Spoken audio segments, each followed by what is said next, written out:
DCC bank ನೂತನ ಅಧ್ಯಕ್ಷ ಉಪಾಧ್ಯಕ್ಷರಿಗೆ ನಾವು ಬೆಂಬಲ ಮತ್ತು ಸಹಕಾರ ಕೊಡುತ್ತೇವೆ. ಸೋಲು ಗೆಲುವಿನ ಪ್ರಶ್ನೆ ಈ ಚುನಾವಣೆಯಲ್ಲಿ ಬರುವುದಿಲ್ಲ. ಸರ್ವಾನುಮತದ ಆಯ್ಕೆಯಾಗಿದೆ ಎಂದು ಅಥಣಿ ಶಾಸಕ ಲಕ್ಷ್ಮಣ್ ಸವದಿ ಹೇಳಿದರು. ಡಿಸಿಸಿ ಬ್ಯಾಂಕ್ನಲ್ಲಿ ನೂತನ ಆಡಳಿತ ಮಂಡಳಿ ಸಭೆ ಬಳಿಕ ಸುದ್ದಿಗಾರರ ಜೊತೆಗೆ ಮಾತನಾಡಿದ ಅವರು, ಡಿಸಿಸಿ ಬ್ಯಾಂಕ್ ಚುನಾವಣೆ ಸೋಮವಾರ ಅಂತ್ಯವಾಗಿದೆ. ಆರೋಪ ಪ್ರತ್ಯಾರೋಪ ಸಹಜ ಪ್ರಕ್ರಿಯೆಗಳು. ಅಧ್ಯಕ್ಷ ಉಪಾಧ್ಯಕ್ಷರ ಚುನಾವಣೆ ಯಾವುದೇ ವಿವಾದ ಸೃಷ್ಟಿಯಾಗದೆ ಮುಗಿದಿದೆ. ನಿನ್ನೆಯವರೆಗೂ ಕೂಡ ಸಾಕಷ್ಟು ಚರ್ಚೆಗಳು ನಡೆದಿದ್ವು. ಎಲ್ಲರ ಒಪ್ಪಿಗೆ ಸಹಮತದೊಂದಿಗೆ ಅಣ್ಣಾಸಾಹೇಬ್ ಜೊಲ್ಲೆ ಅಧ್ಯಕ್ಷರಾಗಿ, ರಾಜು ಕಾಗಿ ಅವರು ಉಪಾಧ್ಯಕ್ಷರಾಗಿ ಆಯ್ಕೆಯಾಗಿದ್ದಾರೆ ಎಂದರು. ಈ ಸಂದರ್ಭದಲ್ಲಿ ಸಹಕಾರಿ ಅನುಭವ ಇರುವ ಅಣ್ಣಾಸಾಹೇಬ್ ಜೊಲ್ಲೆ ಅಧ್ಯಕ್ಷರಾಗಿದ್ದಾರೆ. ಎಲ್ಲರ ಸಹಮತದೊಂದಿಗೆ ಅವರು ಆಯ್ಕೆಯಾಗಿದ್ದಾರೆ. ಸುಮಾರು 4 ಲಕ್ಷಕ್ಕಿಂತಲೂ ಹೆಚ್ಚು ಕೃಷಿ ಕುಟುಂಬಗಳಿಗೆ ಬ್ಯಾಂಕ್ ಸಾಲ ನೀಡಿದೆ. 30 ವರ್ಷಗಳಿಂದ ಈ ಬ್ಯಾಂಕ್ನಲ್ಲಿ ಸೇವೆ ಮಾಡಿಕೊಂಡು ಬಂದಿದ್ದು, ನನ್ನ ಸೇವೆ ಮುಂದುವರಿಯಬೇಕು ಅಂತ ಅಥಣಿ ಕ್ಷೇತ್ರದ ಜನರು ನನ್ನನ್ನು ಮರಳಿ ಕಳುಹಿಸಿದ್ದಾರೆ ಎಂದು ಹೇಳಿದರು. ಸಹಕಾರಿ ಕ್ಷೇತ್ರದಲ್ಲಿ ಅನುಭವ ಹೊಂದಿರತಕ್ಕಂಥ ಜೊಲ್ಲೆ ಅವರನ್ನು ಇವತ್ತಿನ ಸ್ಥಿತಿಯಲ್ಲಿ ಅಧ್ಯಕ್ಷರನ್ನು ಮಾಡಿದರೆ ಬ್ಯಾಂಕು ಪ್ರಗತಿಯನ್ನು ಸಾಧಿಸಲಿಕ್ಕೆ ಸಾಧ್ಯ ಆಗುತ್ತೆ. ಮತ್ತು ಜಿಲ್ಲೆಯ ಜನರ ನಿರೀಕ್ಷೆ ಹುಸಿ ಆಗಬಾರ್ದು, ಅದು ಸಸಿಯಾಗಿ ಬೆಳೆದು ನಿಲ್ಲಬೇಕು ಅಂತಕ್ಕಂಥ ಒಂದು ಹಿತದೃಷ್ಟಿಯಿಂದ ನಾವೆಲ್ಲರೂ ಸೇರಿಕೊಂಡು ಅವರನ್ನು ಅವಿರೋಧವಾಗಿ ಸೂಚಿಸಿದವರಿಗೆ ಅಭಿನಂದನೆಗಳು. ಅದಕ್ಕೆ ಸಹಮತ ಕೊಟ್ಟಿರ್ತಕ್ಕಂಥ ಎಲ್ಲ ನಿರ್ದೇಶಕರಿಗೂ ಕೂಡ ಅಭಿನಂದನೆಗಳನ್ನು ಈ ಸಂದರ್ಭದಲ್ಲಿ ನಾನು ಹೇಳಕ್ಕೆ ಬಯಸಿ, ಇದೊಂದು ಒಳ್ಳೆಯ ಬೆಳವಣಿಗೆ.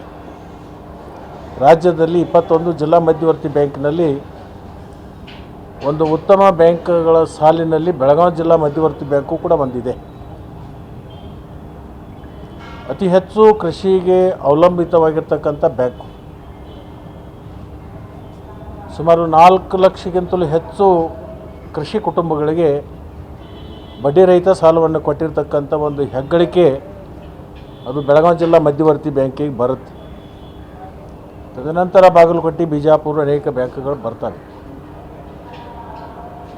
ಬಹುಶಃ ನಾವು ಒಂದು 30 ವರ್ಷದಿಂದ ಈ ಒಂದು ಬ್ಯಾಂಕಿನಲ್ಲಿ ಸೇವೆ ಮಾಡಿಕೊಂಡು ಬಂದಿದ್ದೆ. ಆ ಸೇವೆಯನ್ನು ಪರಿಗಣನೆ ಮಾಡಿ ನನ್ನ ತಾಲೂಕಿನ ಜನ ಮತ್ತೆ 5 ವರ್ಷಕ್ಕೆ ನಿಮ್ಮ ಸೇವೆ ಮುಂದುವರಿಬೇಕು ಅಂತ ಹೇಳಿ ನನಗೆ ಒಂದು ಆದೇಶವನ್ನು ಮಾಡಿ ನನ್ನನ್ನು ಆಯ್ಕೆ ಮಾಡಿ ಕಳಿಸಿದರು. ಅದೇ ಥರನಾಗಿ ಇವತ್ತು ರಮೇಶ್ ಕತ್ತಿಯವರು ಕೂಡ ಸುಮಾರು 40 ವರ್ಷಗಳ ಕಾಲ ಈ ಬ್ಯಾಂಕಿನಲ್ಲಿ ಅವರು ಕೂಡ ಸೇವೆಯನ್ನು ಮಾಡಿದ್ದಾರೆ. ಅವರು ಸೇವೆ ಮುಂದುವರಿಬೇಕು ಅಂತಕ್ಕಂಥ ಅವ್ರ ತಾಲೂಕಿನ ಜನರ ಆಸೆ ಮೇರೆಗೆ ಅವರು ಕೂಡ ಜನರ ಆಶೀರ್ವಾದವನ್ನು ಪಡ್ಕೊಂಡಿದ್ದಾರೆ. ಮಾಂತೇಶ್ ದೊಡ್ಡಗೌಡರು ಇರ್ಬೋದು, ಈಗಿನ ಅಧ್ಯಕ್ಷರಾಗಿರ್ತಕ್ಕಂಥ ಜೊಲ್ಲೆ ಅವರು ಇರ್ಬೋದು, ಕೆಲವೊಂದು ಹೊಸದಾಗಿ ಆಯ್ಕೆ ಬಂದಿರತಕ್ಕಂಥ ಶಾಸಕರು ಇದ್ದಾರೆ. ಮತ್ತು ಗಣೇಶ್ ಹುಕ್ಕೇರಿಯವರು ಮೊದಲು ಒಂದು ಬಾರಿ ಆಗಿದ್ದರು, ಈಗ 2ನೇ ಬಾರಿಗೂ ಕೂಡ ಆಗಿದ್ದಾರೆ. ನಮ್ಮೆಲ್ಲರ ಬಯಕೆ ಏನಂದರೆ ಈ ಬ್ಯಾಂಕು ಗಟ್ಟಿಯಾಗಬೇಕು, ಜಿಲ್ಲೆಯ ಎಲ್ಲ ರೈತರ ಹಿತವನ್ನು ಕಾಪಾಡ್ತಕ್ಕಂಥದ್ದು ಆಗಬೇಕು ಅಂತಕ್ಕಂಥ ಒಂದು ವಿಚಾರವನ್ನು ನಾವೆಲ್ಲರೂ ಕೂಡ ಗಮನದಲ್ಲಿಟ್ಕೊಂಡು ಯಾವುದೇ ವಿವಾದವನ್ನು ಸೃಷ್ಟಿ ಮಾಡಲಾರದೆ ಜಿಲ್ಲೆಯ ಇರ್ತಕ್ಕಂಥ ರೈತರ ಹಿತಕ್ಕಾಗಿ ಮತ್ತು ಬ್ಯಾಂಕಿನ ಏಳಿಗೆಗಾಗಿ ನಾವೆಲ್ಲರೂ ಕೂಡ ಒಮ್ಮತದ ನಿರ್ಣಯಕ್ಕೆ ಬಂದು ಇವತ್ತು ಅಧ್ಯಕ್ಷ ಉಪಾಧ್ಯಕ್ಷರ ಆಯ್ಕೆ ಮಾಡಿದ್ವಿ. ಅವರೆಲ್ಲರಿಗೂ ಕೂಡ ಸಂಪೂರ್ಣವಾಗಿರ್ತಕ್ಕಂಥ ನಾವು ಸಹಾಯ ಮತ್ತು ಸಹಕಾರ ಈ ಬ್ಯಾಂಕನ್ನು ಬೆಳೆಸಲಿಕ್ಕೆ ರಾಜ್ಯದಲ್ಲಿ ಅತಿ ಉತ್ತಮವಾಗಿರ್ತಕ್ಕಂಥ ಬ್ಯಾಂಕ್ಗಳಲ್ಲಿ ಬೆಳಗಾವಿ ಜಿಲ್ಲಾ ಮಧ್ಯವರ್ತಿ ಬ್ಯಾಂಕನ್ನು ಒಯ್ಯಬೇಕು.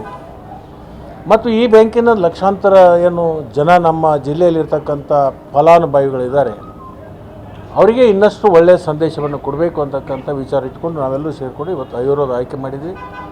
ನಾವು ಅಧ್ಯಕ್ಷರಿಗೆ ಉಪಾಧ್ಯಕ್ಷರಿಗೆ ಇಷ್ಟೇ ನಾವು ಕೋರ್ಕೊಂಡಿದ್ವಿ. ಈ ಬ್ಯಾಂಕಿಗೆ ಯಾವುದೇ ಥರದ ಧಕ್ಕೆ ಆಗಬಾರ್ದು, ಬ್ಯಾಂಕ್ ಪ್ರಗತಿ ಆಗಬೇಕು, ಈ ಬ್ಯಾಂಕಿನಿಂದ ರೈತರಿಗೆ ಒಳ್ಳೆಯದಾಗಬೇಕು. ಆ ನಿಟ್ಟಿನಲ್ಲಿ ನೀವು ಕೆಲಸಗಳನ್ನು ಮಾಡಬೇಕು. ನಿಮಗೆ ಎಲ್ಲ ಸಂಪೂರ್ಣವಾಗಿರ್ತಕ್ಕಂಥ ಬೆಂಬಲವನ್ನು ನಾವೆಲ್ಲ ನಿರ್ದೇಶಕರು. Vinod Kolkar, K news Belagavi.